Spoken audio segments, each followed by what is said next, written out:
कक्षा 11वीं की स्टूडेंट फाइनली आपके यहाँ पर अर्थशास्त्र का यानी इकोनॉमिक्स का पेपर लेके आ चुके हैं। आप लोग बहुत सारे कमेंट कर रहे थे कि अर्थशास्त्र का पेपर उपलब्ध करो, फाइनली आपका पेपर आ चुका है। और साथ ही आप यहाँ पर देख लीजिए पूरा पेपर हम आपका यहाँ पर संपूर्ण हल सहित कराने वाले, तो इस वीडियो को आपको एंड तक देखना।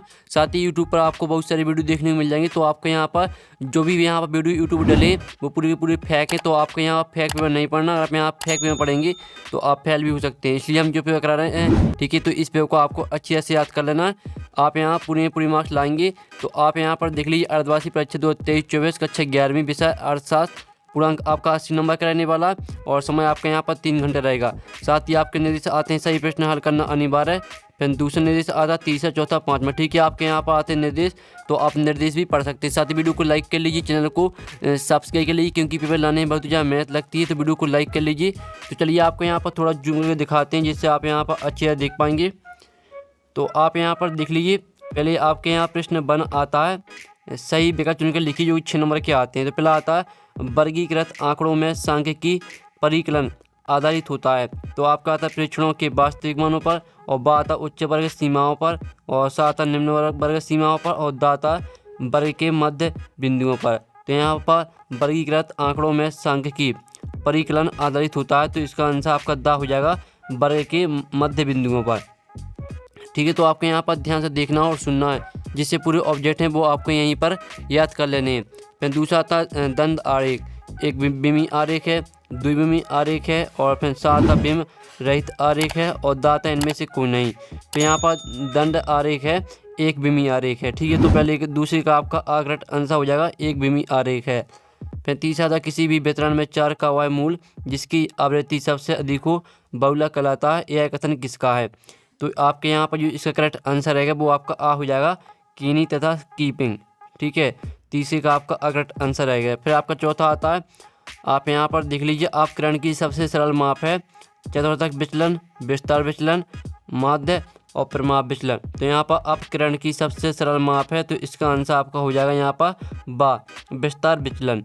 अब आपका पाँचवा आता है प्रमाप विचलन की गणना की जाती है समांतर माध्य से और भूयष्टक से और माध्यिका से और प्रयुक्त सभी से। तो यहाँ पर प्रमाप विचलन की गणना की जाती है, तो इसका आंसर आपका आ हो जाएगा समांतर माध्य से। फिर आपका 6वां आता है यदि परिशुद्ध रूप में मापित आंकड़े उपलब्ध हो तो सरल सह संबंध गुणांक। तो आपका इसका आंसर हो जाएगा आ कोटि सह संबंध गुणांक से अधिक सही होता है। तो 6वें का आपका आ करेक्ट आंसर हो जाएगा। तो इस तरह से आपके जो 6 नंबर के सही विकल्प हैं वो कंप्लीट हो जाते हैं। अब चलिए जो आपका यहाँ प्रश्न 2 है वो देख लेते हैं, जिसमें आते हैं आपके रिक्त स्थान आते हैं आपके 6 नंबर के। आप यहाँ पर देख लीजिए रिक्त स्थान की पूर्ति की 6 नंबर के आते हैं। तो पहला आता है सांख्यिकी को उचित रूप में डोनट का विज्ञान कहा जा सकता है। तो पहले का आंसर रहेगा आपके यहाँ पर सांख्यिकी को उचित रूप में माध्य का विज्ञान कहा जा सकता है। तो पहले का आंसर आपका यहाँ पर माध्य हो जाएगा। आप यहाँ पर देख लीजिए पहले का आंसर आपको माध्य हो जाएगा। फिर दूसरा आता है व्यक्तिगत श्रेणी में माध्यिका की गणना करने का सूत्र डॉट है।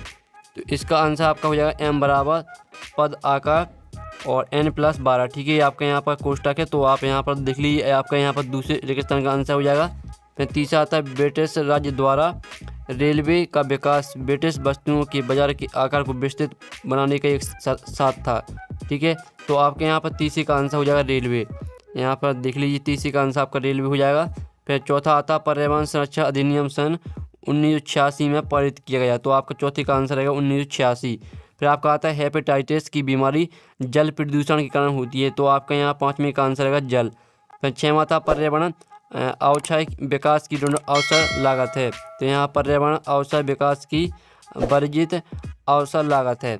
तो आपका यहाँ पर 6वें का आंसर रहेगा वर्जित, ठीक है। पहले का आंसर आपको माध्य और दूसरे का आंसर आप यहाँ पर देख लीजिए तीसरे का आंसर रेलवे, चौथे का आंसर आपको 1986, 5वें का आंसर आपका जल प्रदूषण और 6वें का आंसर वर्जित।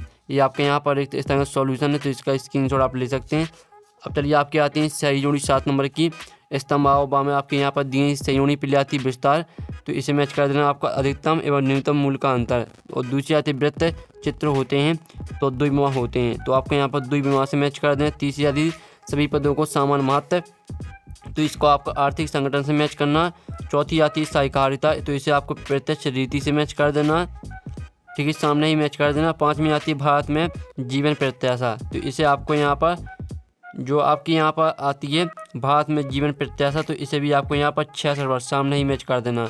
जो 6वीं आती है चीन में आर्थिक सुधार, तो इसको मैच करना आपको 1978 से। और जो 7वीं आती है WTO, तो इसको आपको विश्व व्यापार संगठन से मैच कर देना।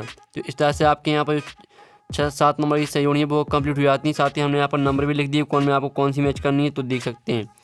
आते हैं आपके एक से बाक मुस्तैद दिए 7 नंबर के आते हैं। तो पहला आता है निजी क्षेत्र द्वारा सार्वजनिक क्षेत्र के उद्यमों पर पूर्ण रूप से स्वामित्व प्राप्त करना क्या कहलाता है। तो पहले का आंसर रहेगा आपका निजीकरण। ठीक है, पहले का आंसर आपका हो जाएगा निजीकरण। दूसरा था उदारीकरण का एक उपाय लिखिए, तो इसका आंसर रहेगा उद्योग में पूंजीगत निवेश की सीमा को बढ़ाना। ये आपका यहाँ पर रहेगा दूसरे का आंसर। तीसरा था मानव पूंजी का एक महत्व बताइए, तो तीसरे का आंसर रहेगा आपको उत्पादकता में वृद्धि। फिर चौथा आता ग्रामीण युवकों को स्वरोजगार हेतु किस योजना के अंतर्गत प्रशिक्षण दिया जाता है, तो इसका आंसर आपको खुद कर लेना। ठीक है, पांचवा आता द ग्रेट लीप फॉरवर्ड अभियान का प्रारंभ किस देश में हुआ, तो इसका आंसर रहेगा आपको चाइना। पाँचवें का आंसर आपका यहाँ पर चाइना हो जाएगा। फिर छठवां आता 2014 में भारत का HDI कितना था, तो इसका आंसर रहेगा आपका 0.609। ये आपका 6वें का आंसर रहेगा। जो 7वां आता पाकिस्तान का सबसे बड़ा उद्योग है, तो इसे आपको खुद करना है। तो आप यहाँ पर देख लीजिए आपके यहाँ पर एक शतभाग मौत का सोल्यूशन। पहले का आंसर निजीकरण, और दूसरे का आंसर देख लीजिए, तीसरे का आंसर उत्पादकता में वृद्धि, चौथे का आंसर आपको खुद करना, पाँचवें का आंसर चाइना, और 6वें का आंसर आपका 0.609, और 7वें का आंसर आपको खुद करना है। तो आप यहाँ पर स्क्रीनशॉट ले सकते हैं। अब चलिए आपके आते हैं सत्य असत, जो कि आपके 6 नंबर के आते हैं। पहला था सांख्यिकी जाँच से आशय समकों के एकत्रीकरण से है, तो पहला आपका असत हो जाएगा। और दूसरा था माध्यिका से मदों के विचलन का योग शून्य होता है, तो दूसरा आपका रहेगा असत। और तीसरा था आर सदा +1 और 1 के बीच होता है, तो तीसरा आपका यहाँ पर सत्य रहेगा। चौथा आता आधार वर्ष का निर्देशक सदैव 100 होता है, तो चौथा आपका यहाँ पर रहेगा सत्य। और जो 5वां आता किसने की प्रमुख समस्या कृषि साख एवं विपणन है, तो 5वां आपका यहाँ पर रहेगा सत्य। और जो 6वां आपका आता आदर्श बेरोजगारी कृषि क्षेत्र में नहीं पाई जाती है, तो ये आपका यहाँ पर रहेगा असत्य। तो इस तरह से आपके यहाँ पर सत्य असत्य कंप्लीट हो जाते हैं। आप प्रश्न 6 आता अर्थशास्त्र क्या है, 2 नंबर का रहेगा। अथवा आता सांख्यिकी क्या है, ये इनके उत्तर है वो भी हम बताने वाले हैं। 7वां क्वेश्चन देख लीजिए, 8वां वर्गीकरण के उद्देश्य लिखिए कोई 2। अथवा आता कार्य श्रृंखला आरेख हम कब बनाते हैं। 9वां क्वेश्चन आता समांतर माध्यिका के प्रकार समझाइए। अथवा आता माध्यिका और बहुलक के बीच 2 मुख्य अंतर बताइए। 10वां आता परिक्षेपण के। अथवा आता विचरण गुणांक का सूत्र लिखिए। फिर 11वां क्वेश्चन देख लीजिए। ठीक है, 12वां क्वेश्चन आता मानव पूंजी एवं आर्थिक समृद्धि के संबंध को स्पष्ट करें। अथवा आता जैविक कृषि धारणीय विकास को किस प्रकार बढ़ावा देती है। 13वां क्वेश्चन आता पर्यावरण के क्या कार्य होते हैं। अथवा आता श्रमिक किसे कहते हैं। फिर 14वां क्वेश्चन आता है, तो 14वां क्वेश्चन देख लीजिए, निम्न पर टिप्पणी लिखिए। अथवा आता सार का पर संक्षिप्त टिप्पणी लिखिए। 15वां क्वेश्चन आता चीन में महान सर्वहारा सांस्कृतिक क्रांति कब और क्यों प्रारंभ हुई, ये आपका 2 नंबर का क्वेश्चन रहेगा। अब 15वें का अथवा आता है चीन में विशेष आर्थिक क्षेत्र SEZ क्यों स्थापित किए। और फिर 16वां क्वेश्चन आता चित्रों के बनाने के सामान्य नियम लिखिए। अथवा आता रेखा चित्र प्रदर्शन की सीमा लिखिए। 17वां क्वेश्चन देख लीजिए। 18वां क्वेश्चन आता आर्थिक नियोजन एक दीर्घकालीन प्रक्रिया है, समझाइए इसका। अथवा आता स्वतंत्रता के समय भारत के समक्ष उपस्थित प्रमुख आर्थिक चुनौतियों को रेखांकित करें। 19वां क्वेश्चन देख लीजिए। 19वें का अथवा आता ध्वनि प्रदूषण क्या है, इसके क्या कारण है, लिखिए। 20वां क्वेश्चन आता समांतर माध्यिका के गुण बताइए, आपका 4 नंबर क्वेश्चन रहेगा। अथवा आता माध्यिका के दोष लिखिए। 21वां क्वेश्चन आता निर्देशांक की विशेषताएं बताइए, कोई 4। अथवा आता निर्देशांक बनाने की समस्याएं या कठिनाइयां बताइए। 22वां क्वेश्चन आता नवीन व्यापार नीति में क्या कदम उठाए गए। अथवा आता आर्थिक सुधार कार्यक्रमों के कोई 4 सकारात्मक प्रभाव लिखिए। 23वां क्वेश्चन आता जैविक खेती के लाभ लिखिए, इसका अथवा देख लीजिए। तो इस तरह से आपका यहाँ पूरा पेपर कंप्लीट हो जाता है। ठीक है, कक्षा 11वीं का यहाँ पर अर्थशास्त्र का। और जो इसके जो आपके प्रश्न है, प्रश्न का सॉल्यूशन मिल जाएगा आपको टेलीग्राम ग्रुप में। और साथ ही इसका PDF डाउनलोड करना चाहते हैं तो लिंक वीडियो के डिस्क्रिप्शन दी गई है, तो आप वहाँ से इसका PDF डाउनलोड कर सकते हैं। तो हम यहाँ पर नेक्स्ट वीडियो मिलते हैं, लेकिन बाय बाय।